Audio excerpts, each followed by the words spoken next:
According to YouGov polling, 87% of the population don't care. They are indifferent to Harry and Meghan coming back to the UK. I want to know why you think our newspapers are so obsessed with them, and not just the ones that Prince Harry tried to sue. All of our newspapers are obsessed with them. They haven't even moved back yet, and the speculation is off the charts. Why? 0345 6060 973 is the number that you need. You can WhatsApp me on the same number or text 84850. I mean, I'm looking at some of the front pages from the past couple of days. First one, Daily Mail. Sussex security could cost taxpayers $5 million a year. We don't even know anything about their security arrangements yet. And then a number of opinion pieces. Sarah Vine, Harry swanning back must be enraging for William. Alison Boyshoff, their friends tell me Meghan is fully behind the shock move. Robert Hardman, how will this shape the future of the monarchy? The Sun, Harry and Meg coming home. 6 years after Megxit, royals move back from the US to raise kids in the UK. The Sun again. Royal Harry Summit at Balmoral. Huge front page spread with pictures of the royals. The Daily Telegraph. Massive picture of Harry's face. Harry hopes to win back the King's trust. We don't know. Nobody who comments on the royals ever knows actually anything that's going on. It's all speculation. The Mirror. No way back to royal life. Telegraph again, big picture of Harry and Meghan from the previous day. Harry's coming home. They are obsessed. And that's before we even get to, I mean, I gave you a flavour with the Daily Mail there, but some of the opinion pieces that have been written online are unhinged, absolutely unhinged. The one that I saw that I just think was the maddest, and I'm using that term advisedly, but it was mad, was actually in the Eye, and it was the 7 worst school gate blunders that Meghan must avoid. It was either the Eye or the Independent. 7 worst school gate blunders that Meghan must avoid. And I thought to myself, how has this piece come about? Is it that somebody in the run-up to September, when all the kids go back to school, somebody had pitched an opinion piece about schoolgate blunders? And then the editor learns that Harry and Meghan are coming back and going, great, write the piece, but can you somehow shoehorn Meghan Markle into this? That Meghan must have... There's no reason to insert Meghan Markle into this imaginary scenario where parents are doing schoolgate blunders at all. There's no reason for her to be there in your imagination doing blunders at the schoolgate. And yet there she is. Another truly unhinged take came from Kay Burley's Substack, where she says, forget the carefully choreographed appearances, fix your mother-in-law's fountain. In case you're wondering what she's talking about there, apparently the Princess Diana Memorial Fountain, it doesn't always fountain. There's not always water in it. It's running dry. So she has somehow felt that it's incumbent upon her to tell Meghan, not Charles, not William and Kate, not any other members of the royal family, not the estate itself, Meghan specifically, that it is her responsibility to fix that fountain. What is going on? What is going on? 0345 6060 973 is the number that you need. Now, I do have to say that even though we have this YouGov polling, which showed that apparently 83%, was it, or 87% of the country are not particularly interested in Harry and Meghan's return. When you go onto the websites of these newspapers, they always have a section at the bottom that will show you which are the most clicked on pieces. And on pretty much every newspaper today, stuff about Harry and Meghan was in the top three most read pieces on the site. So I don't know what that tells us. Is there a discrepancy between how much people claim to care about Harry and Meghan and how much they actually do? Do a lot of people have a secret obsession with this couple, which the media is just catering to? Or is it that the media has a specific obsession and agenda here and they're kind of dragging us along with them? But you wouldn't know that looking at our newspapers. They haven't even moved back here yet. And it is like they've learnt nothing from the last time round. Meghan has spoken, and Harry has written about in his book, actually, the impact that intense scrutiny had on both of them, but on Meghan in particular. And it's difficult not to think about Princess Diana and the intensity of the media scrutiny with regard to her and how tragically that ended. And it is like literally no lessons have been learned here. I mean, to be serious for a moment, they're not even back yet. We don't know any details. The speculation, the sheer number of headlines, the domination of the front pages, just a cursory glance at some of the newspapers over the past couple of days. I hope it's not taxpayers' money. What do people think of Harry and Meghan's return to the UK? Prince Harry and Meghan Markle wouldn't do this with their kids in the UK, unlike Prince William and Kate Middleton. I didn't even click on that to see what they were talking about, but already trying to create contrast between what Harry and Meghan are doing and what William and Kate are doing. The Telegraph, all the times Harry and Meghan criticise Britain. There's another one, I don't know what paper this was in. Rival courts, Prince Harry's surprise UK return may provoke royal spot of bother. So already anticipating some kind of rift, which no doubt if it does happen, they will absolutely revel in with glee. We don't want them back. Londoners react to Harry and Meghan's return. Prince Harry, Meghan Markle's UK return signals spectacular defeat as royal experts warn of William's showdown. Another one, in all caps, the gentleman, really, Meghan Markle should be aiming higher. This is speculation that apparently, now, prepare yourself for this, somebody who is an actress is going to act in something, and there's already disapproval of what she's chosen to act in. Another one, Prince Harry and Meghan Markle's artfully contrived photos were a reminder that they're the true heirs. Meghan Markle moving back to UK with Harry as their marriage is in serious trouble. Don't know what evidence we have for that. Meghan Markle reveals her morning ritual at £29 million home ahead of UK return. And then that truly mad one, the 7 worst schoolgate blunders that Meghan must avoid. What is going on here? Let's be honest, Sussex squad. At some point, we have to stop asking and start asking a much more uncomfortable question. Because Natasha Devon has just said something that cuts straight through the noise. The endless headlines, the breathless speculation, the imaginary conversations, the schoolgate predictions, the security theories, the supposed royal reactions, the endless stories. And Natasha Devon basically looked at all of it and said, and honestly? Because if there is one thing the Sussex story has taught us, it is that speculation can be dressed up as journalism, and repetition can be dressed up as truth. But repetition does not magically turn an allegation into a fact. And a newspaper headline does not become evidence simply because somebody printed it in enormous letters. Natasha Devon's central criticism is devastatingly simple. The supposed big story is that Harry and Meghan spend more time in Britain. But look at what happens next. Suddenly, we're not simply discussing a possible move. We're discussing where the children might go to school, what happens at the school gates, how Meghan might interact with other parents, what Harry might think, what the royal family might supposedly think, how William might supposedly react, how Charles might supposedly react, what security arrangements might supposedly look like. And before you know it, an incredibly basic question has been transformed into an entire cinematic universe of speculation.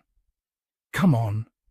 At some point, journalism has to distinguish between and that is precisely where Devon's criticism lands. Now, let's be clear. You don't have to agree with Natasha Devon on every single political or cultural issue to recognize what she is doing here. She is challenging the machinery. She's questioning the obsession. And most importantly, she's asking whether the media is actually reporting public interest. Or that's a question worth asking. Because there is a fascinating contradiction here. On one hand, we're repeatedly told that the public is supposedly with Harry and Meghan. But on the other hand, polling cited in the discussion suggests that a huge majority of people simply don't care very much about where the couple live or what they do next. So which is it? Are people desperately demanding more Sussex coverage? Or are newspapers repeatedly putting Sussex stories in front of them because those stories generate clicks? And here's where things get really interesting. Because an article can become one of the most read stories on a website without proving that millions of people were sitting around demanding that article be written. People click on controversial stories. People click because they're curious. People click because they're annoyed. People click because they disagree. People click because the headline is outrageous. And it certainly isn't proof that the public wants an endless stream of speculative stories. Let's imagine this for a second. A newspaper publishes. That's one story. Then comes. Then, and suddenly one uncertain development becomes 20 articles, 20 headlines, 20 opinion pieces, 20 opportunities to generate clicks. And then the media can turn around and say, but Natasha Devon's question is essentially, that is a legitimate question. And frankly, it deserves a serious answer. This is where Sussex supporters need to keep their heads. Because there is an enormous difference between, and if Harry says something publicly, report it. If Meghan announces a project, report it. If the couple confirms travel plans, report it. If an official organisation releases a statement, report it. That's journalism.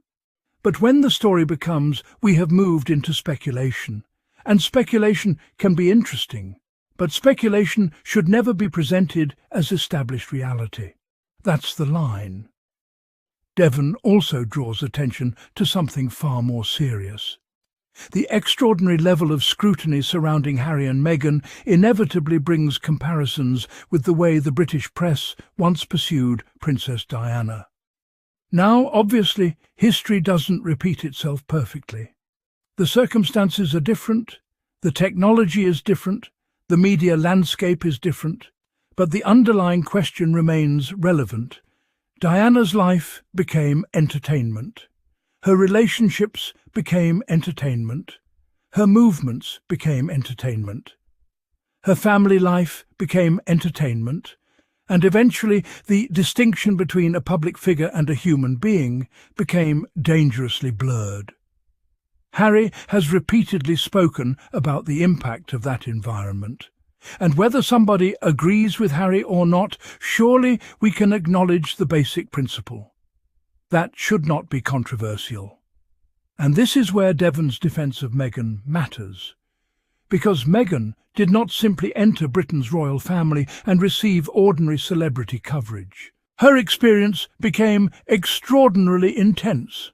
Her appearance was analysed, her personality was analysed, her family was analysed, her clothing was analysed, her parenting was analysed, her body language was analysed, her relationship with Harry was analysed. And eventually even ordinary human behaviour could be transformed into evidence of some supposed character flaw. That's why Devon's willingness to push back matters, because you can criticise Harry and Meghan. You can disagree with them, you can dislike their interviews, you can question their decisions, you can have strong opinions about Megxit, and disagreement does not require an endless campaign of humiliation. And here's another important point. Harry and Meghan's future belongs to not the Daily Mail, not royal commentators, not anonymous insiders, not television pundits, not social media outrage machines. And certainly not journalists who have decided what the Sussexes supposedly be thinking. If the Sussexes decide to spend more time in Britain, that's their decision. If they decide to remain in California, that's their decision. If their children spend time in Britain, that's their family's decision. If they divide their time between countries, again, their decision. The public can discuss it. The media can report confirmed developments. But nobody is entitled to manufacture an imaginary script for their lives and then condemn them for failing to follow it. Now, this is especially important because security has repeatedly been dragged into the Sussex conversation. We should be extremely careful here. Security arrangements are not a gossip topic. They involve real-world risk assessments, and unless there is an official confirmation, nobody sitting in a television studio or typing behind a newspaper desk should pretend they know the complete security picture. That's why Devon's point about the lack of verified information matters. We can discuss what has been publicly established. We can discuss court decisions. We can discuss official statements. But when people start filling the gaps with assumptions, we have to say, and there is nothing weak about saying, in fact, that's what responsible journalism is supposed to do. Don't allow anybody to convince you that asking questions about media coverage means you're defending everything Harry and Meghan have ever done. That's not the argument. The argument is much simpler. If there is evidence, show it. If there is a statement, quote it accurately. If something has been confirmed, report it. If something is speculation, label it speculation. And if a story is simply someone's prediction about what Meghan do at a school gate 3 months from now, maybe, just maybe, the most powerful part of Devon's intervention isn't even that she defended Harry and Meghan. It's that she challenged the because outrage sells. Conflict sells, royal drama sells, Harry versus William sells, Meghan versus Britain sells, royal family furious sells, palace sources reveal sells, Harry's shock move sells, Meghan under pressure sells. And when the same story is recycled enough times, it can create the illusion that something enormous is happening. But sometimes two people are simply trying to live their lives. Sometimes a family is making private decisions. Sometimes there is no secret palace war. Sometimes there is no dramatic royal conspiracy. Sometimes there is simply, and that should be okay. So, Natasha Devon, credit where credit is due. You didn't have to defend Harry and Meghan. You didn't have to challenge the obsession. You didn't have to question the headlines. But you did.